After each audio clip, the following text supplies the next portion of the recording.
No Kids Club this Wednesday.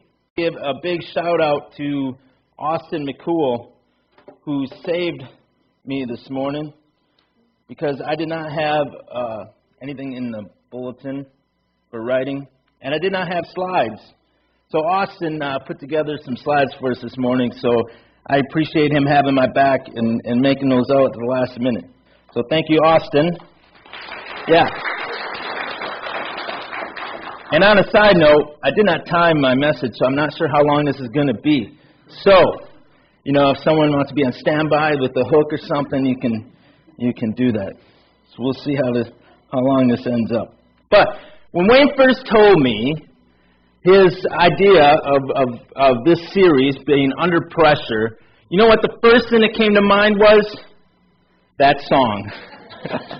First thing that popped in my head when he said, we're going to do this series about Under Pressure, and he started talking about it, first thing that popped in my mind was that song. So I had to use it. I had to play it, because that was the very first thing that popped in my head. So last week, Wayne started a series about being under pressure, and he shared a statistic last week regarding our youth. The statistic that he shared was 35 million youth raised in a Christian family will leave church by 2050. Now, that is a troubling statistic. Here's some other statistics that I found from Lifeway research. While 69% say they were attending at age 17, that fell to 58% at age 18 and 40% at age 19. Once they reached their 20s, around 1 in 3 say they were attending church regularly. As those teenagers reach their late teens, even those with a history of regular church attendance are pulled away as they get increased independence, a driver's license, or a job. The question becomes, will they become like older adults who have all those things and still attend, or will students choose to leave? Ben Trueblood, director of student ministry at Lifeway, said those numbers speak to the issue at hand. We are seeing teenagers drop out of church as they make the transition out of high school and student ministry. This is the moment of transition is often too late to act for churches. One of the rapid growing religions is the nuns, which have no religious affiliations. Public religion research did a study and found that many of the nuns lost faith before they finished high school. 62% of religiously unaffiliated Americans who were raised in the church said they abandoned religious practices before they turned 18. 28% between the ages of 18 and 20, and 5% between 30 and 49, and 2% after the age of 50. 6 in 10 unaffiliated Americans say a lack of belief in their religion's teaching was an important reason they left their childhood faith, and 32% say they left because their family was never that religious. There is an incredible pressure on parents and on the church to raise a godly generation. There are lots of statistics out there showing the decline of church attenders, especially in our young adults. While those statistics are heartbreaking, we know that we serve an incredible God, right? We know that we serve a big God. We serve a God that cannot be put in a box. We serve a God where anything is possible. He can soften the hardest of hearts. So while those statistics are troublesome, it should also be motivation for us to get up off the bench and get into the game and let God work through us to raise up a generation that loves God with all their heart, with all their soul, and with all their mind. Parenting is not easy, right? I look around the room and I see many different seasons of parenting. Parenting is not easy. I am always learning and growing as a parent. There are some days where you just want to sell them all. Right? I'm just saying. I have not sold my children, except for that one time, but they ended up returning them before they left the driveway, so I don't count that. Parenting is not easy. As many of you already know, raising children is not easy, and to throw in raising them to follow Jesus in this broken world makes it even more difficult. But there is nothing more rewarding than when a child gives their life to Jesus. To watch that child say yes to Jesus and accept Jesus in their heart. Children are a blessing from God, and boy, have Steph and I been blessed. Steph has been a youth minister here for over 24 years, and her and I have been doing youth ministry together for 22 years. And man, have we been blessed to get to know and form some amazing relationships with some of our young men and women. We also have 7 children that we claim as ours, 5 of which are our own, and we have been blessed with Jacob, who we have pretty much unofficially adopted. And recently, we went global, yes, went global, and we have been blessed with our Brazilian son, Felipe, who will hopefully be coming back to go to college in this winter. So that's awesome. Children have always held a special place in our hearts and in our lives. To me, there is nothing more heartbreaking than to watch a child be raised not knowing unconditional love and know their true value in Jesus Christ. If we could take in all the children that need to be loved and shown Jesus, we most definitely would, because they are important. Why is it so important to raise our children to follow Jesus? Because Satan is alive and he is waging war on our young people. The same war that has been going on through all generations, except now there's a lot more avenues with the advances in technology and media. Kids today face the enemy at every turn. He is watching and waiting every time they get on social media or the internet, which now we have little computers in the palm of our hands, right? We have all that at the palm of our hands, which makes it so much more easier to be influenced and tempted. As Christians, if we are not raising our children, then someone else is. If we are not feeding into them the godly perspective, the devil will have his way with them. He will be feeding their minds and temptations with temptations that they are not prepared to overcome and resist. If we are not feeding them, Satan will. Proverbs 22:6, train up a child in the way he should go. Even when he is old, he will not depart from it. We are called to train them up, to teach them about God and what matters to Him. If we don't teach our children how to live a life for Christ, someone else will teach them how to live a life for the enemy.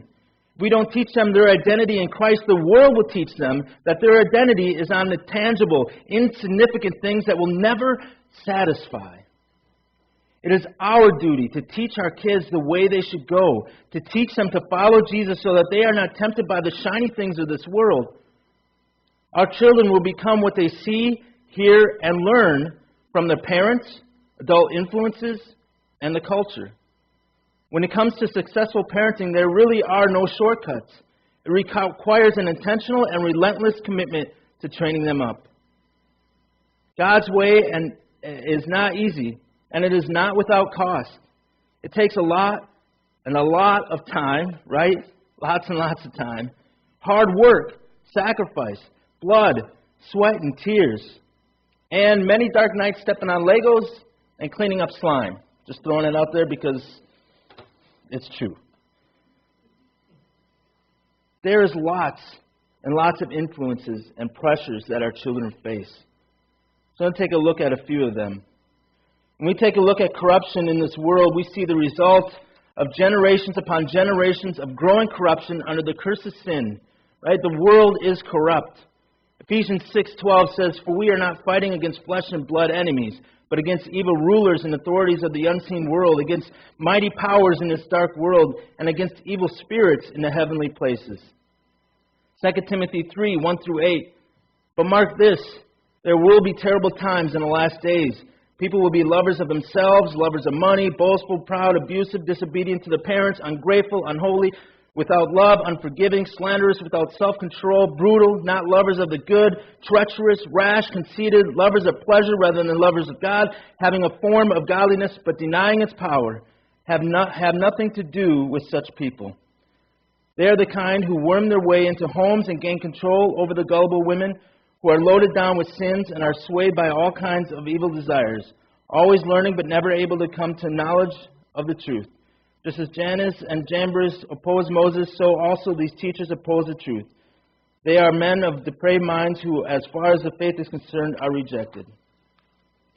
Every single day, our children are under the threat of exposure, and even bombardment from our culture's corrupt values, idols, and temptations.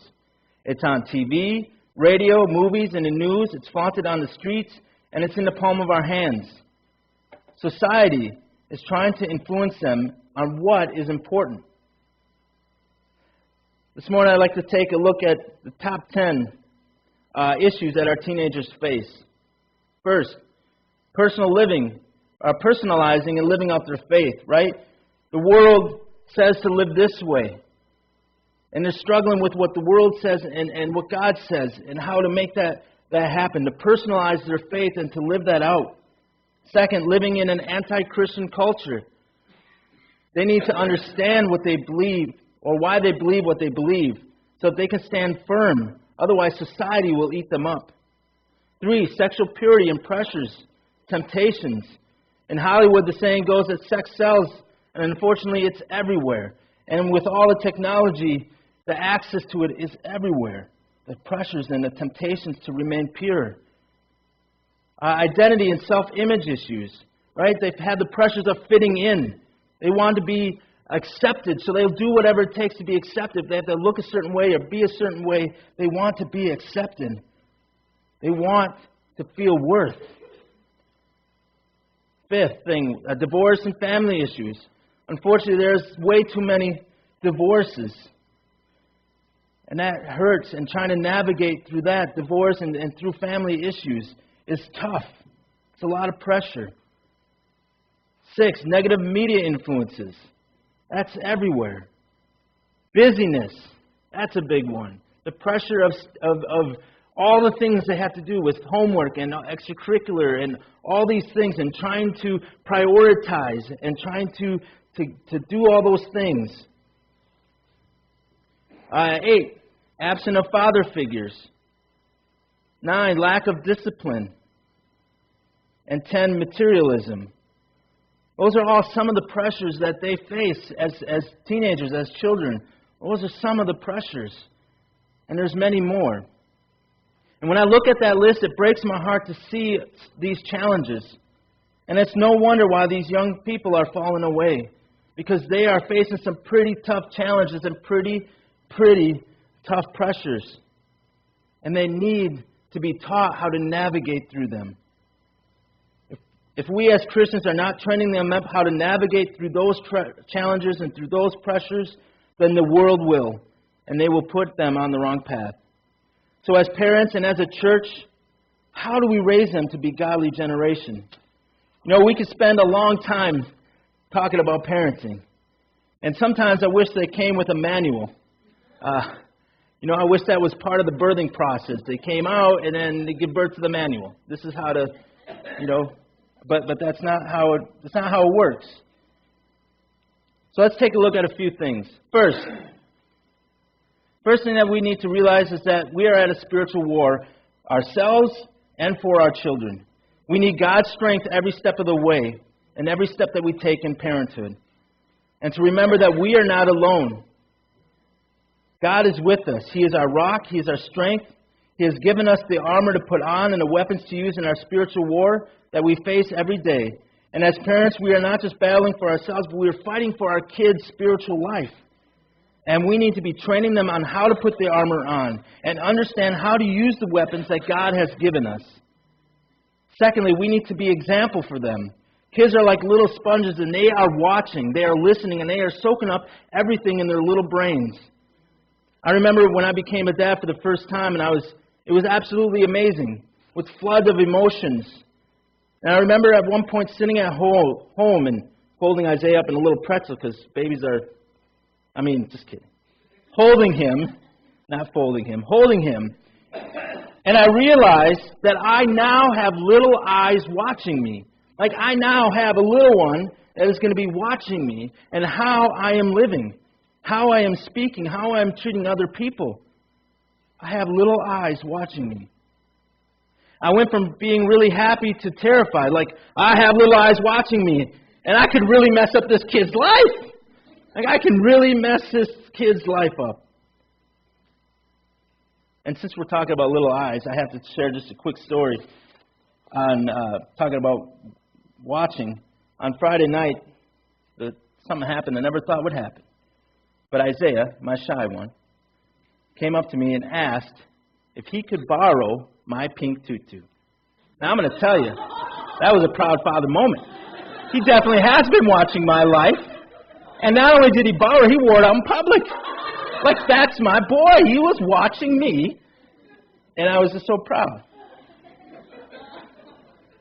That was the same tutu that I used to embarrass him, so that was great. But little eyes are watching the way we live. Kids learn best by action, not by words. Everything that you want to see in them, you need to be doing first. That starts with how you lead the family, to how you talk to others and treat others. You cannot just talk about Jesus, you have to show Jesus through your actions. They are watching how you treat your spouses, how we talk about our work and our bosses. They watch us as we leave church on Sundays and how we talk about the service. They watch us as we drive. That's why I make them wear night masks and earplugs. Works. But they watch us. They watch our interactions with others. They watch the way we are living our lives. And we cannot fool kids. They see us. They see our actions. They see how we're living. And they are smart. We also need to be the example even when we mess up. The worst thing that we could teach them is that we're perfect. I'm not close to perfect. I don't know about you, but I'm not even close to being perfect. I mess up. As a parent, I've messed up. But I have found over the years that the best teaching moments have been when I messed up. It teaches them that it's not about messing up, because that will happen. But it's how we handle it when we mess up. Taking ownership and responsibility and taking care of it. By bringing it to God and asking for forgiveness and repenting. And then asking for forgiveness to whoever we hurt and fix the situation. They are watching how we handle things even when we mess up. And that's not a bad thing. But we use that to teach them. And teach them the right way to handle those things. Third, serving together. One of my favorite things as a parent has been watching my children serve. To be able to serve with them. And then watching them choose to serve. It is amazing to look and to watch all of our young people who serve, whether it's up here or in the back on tech or downstairs with our little ones. All the different ways that our children serve, which is a lot. And it's fun to watch them serve because they are a part of it. They are invested. And there's nothing better than bring your kids in and to get them invested in serving. Get them invested to feel like they are a part of it. Not just something that they go do, but they are a part of Sunday mornings. They are a part of Wednesday. They are a part of Discovery. We want them to feel like they are a part of the church. 1 Peter 4:10, each of you should use whatever gift you have received to serve others as faithful stewards of God's grace in its various forms. Each of you, no age limit, each of us to use our gifts. And our kids have gifts that they can use to serve. Fourth, talk to your kids. Parenting is extremely busy, but we need to make sure that we're taking time out of our schedules to spend in daily communication, to see how they're doing. You know, talking to them on the little things, talking to them about their day. Spend time with them to let them know that you are invested, that you are interested in what they're doing, you are interested in what they're going through. And when we do that, when we invest in those little things, in the small talk, then we build that open line of communication so that when the things do come that are bad, they are willing to come and talk. Sometimes you might have to pry a little bit more, but you have that open line of communication where they know that they can come to you and they can tell you anything. You also can, by talking to them, find out what's going on in their lives. Maybe it's not even something directly to them, but maybe it's a drama in their friends' lives that they're caught up in. And it's an opportunity to help them navigate through that and how to deal with that situation. Keeping our lines of communication open is so important. Deuteronomy 11:19 says, teach them to your children, talking about them when you sit at home and when you walk along the road, when you lie down and when you get up. Invest in them all day. Invest in them any chance you get by taking time and showing them that you are interested in every area of their life. And the last thing I want to mention as parents is to aim for eternal significance. As we train our kids to navigate through this world, we need to train them to focus their eyes on eternity. We need to train them to realize that they can either leave a mark in this small part of the world for this short amount of time, or they can leave a profound and unalterable mark on and for eternity. Matthew 25:31-34, when the Son of Man comes in His glory and all the angels with Him, He will sit on His glorious throne. All the nations will be gathered before Him, and He will separate the people one from another as a shepherd separates the sheep from the goats.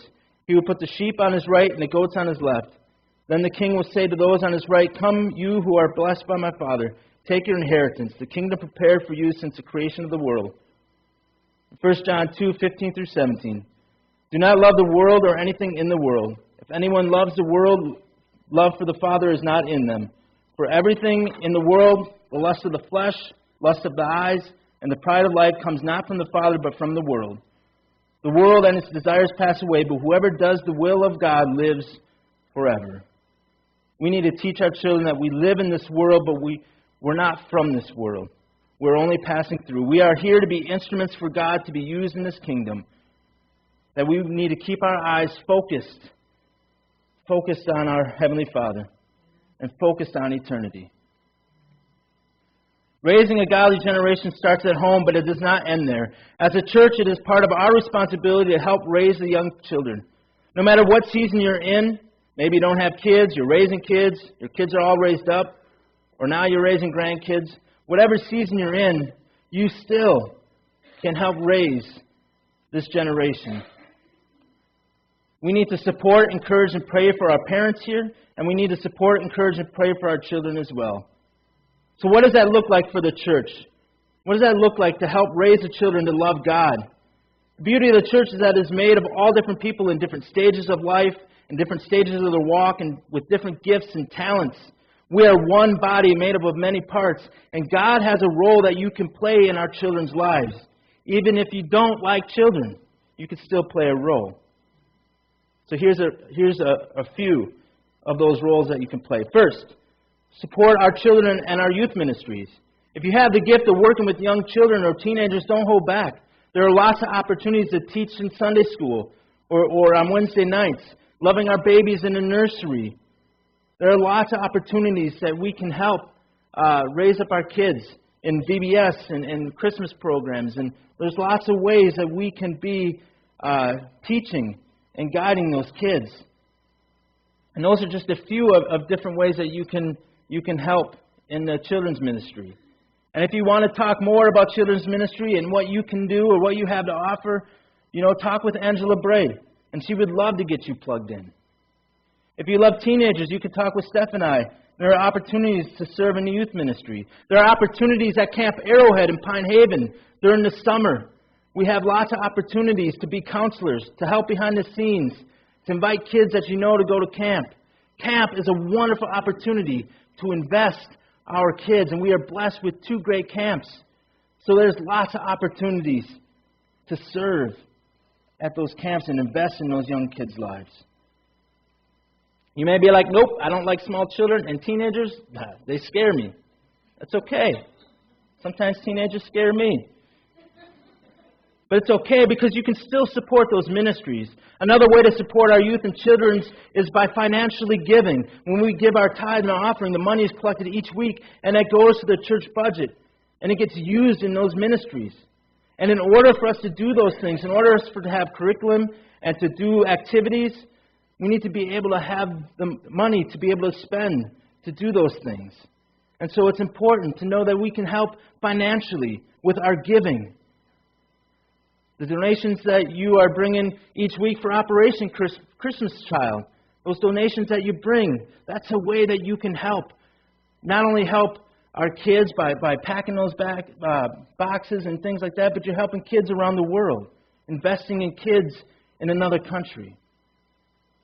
The second thing that you could do is speak to children, not just their parents. So on Sundays when we leave here, we can talk to the little ones. It's okay.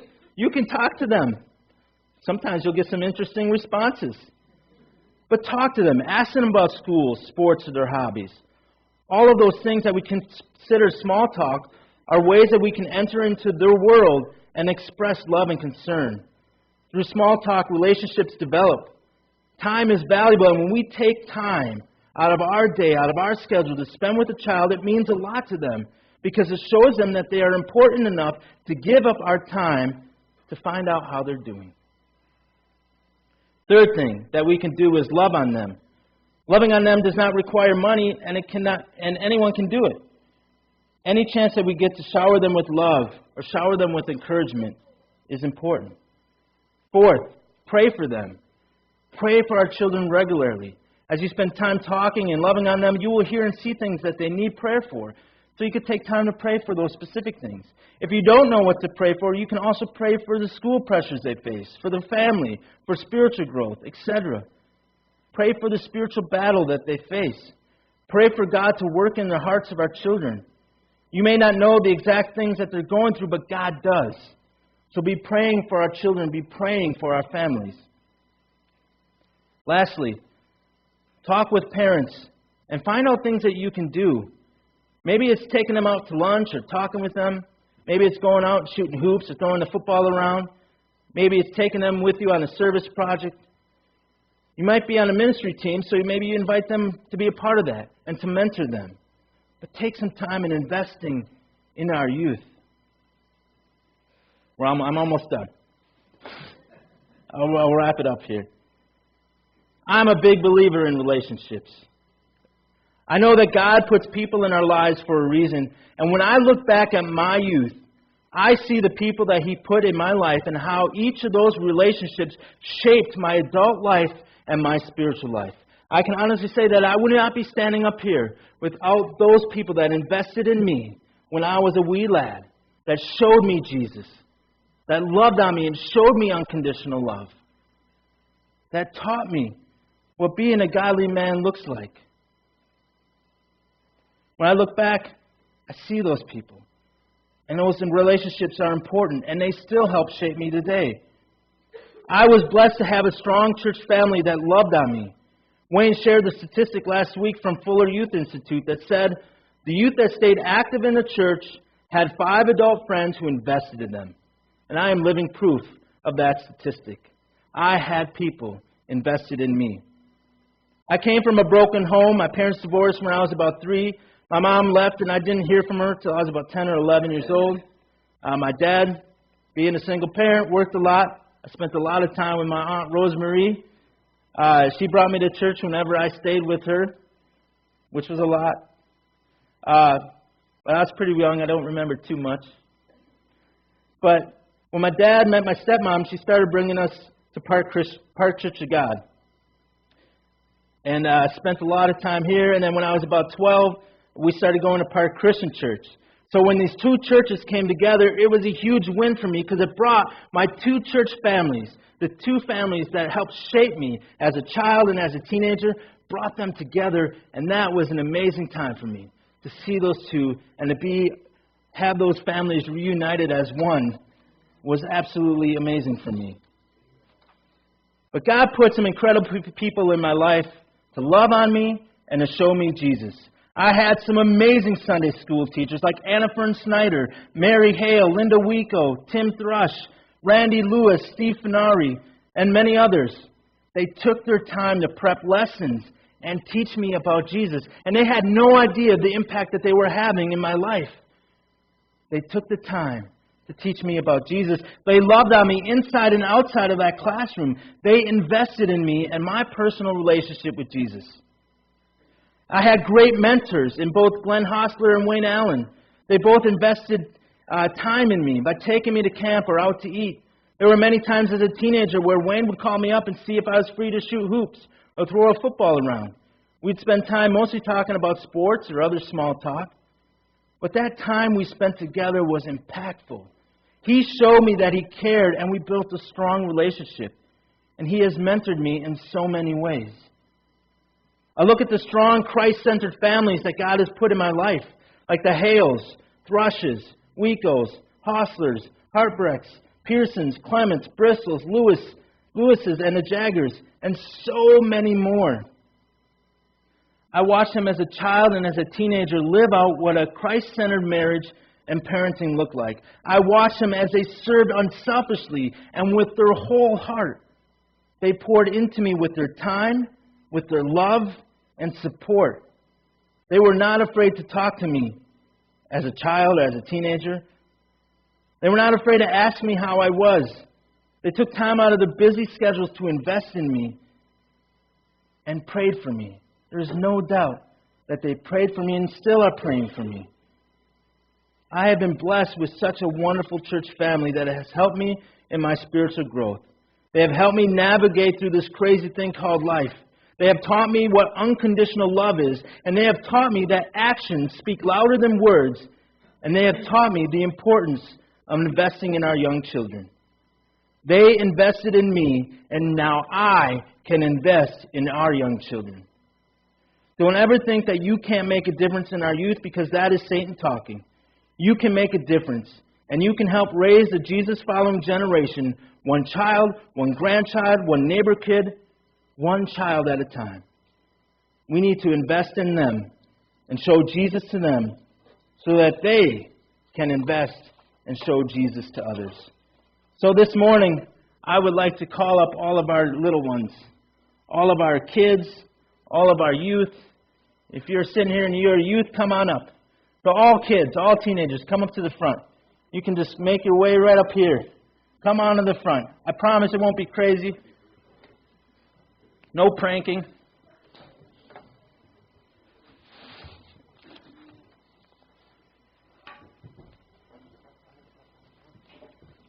There you go. File on in.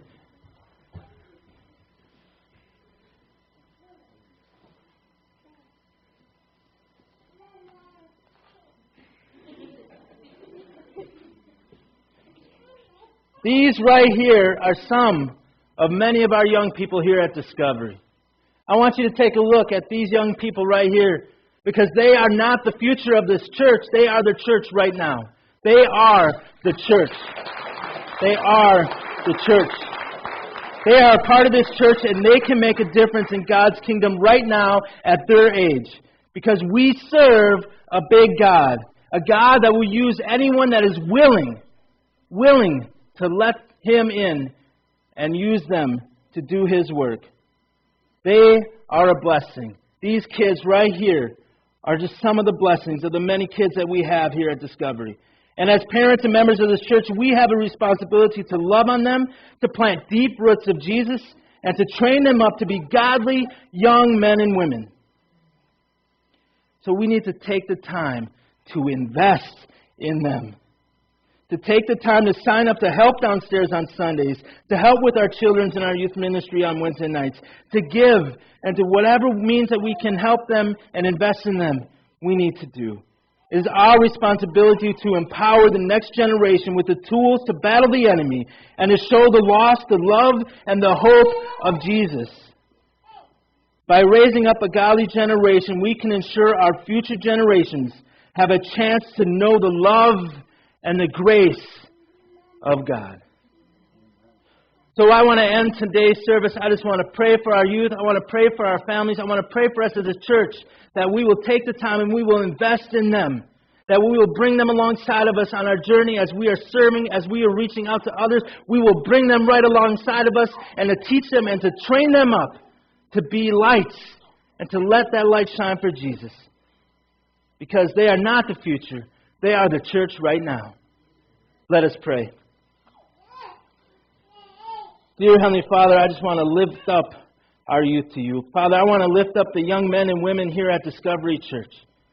Father, I pray that they know how valuable they are and how special that each and every one of them are, because they were created by you and they have a purpose. You have a plan for each and every one of them. And Father, I pray that they know that value and that they take that value and place that in their hearts. Father, I lift them up to you, and I pray, Father, that as a church family that we will come alongside of them and train them up to give them the tools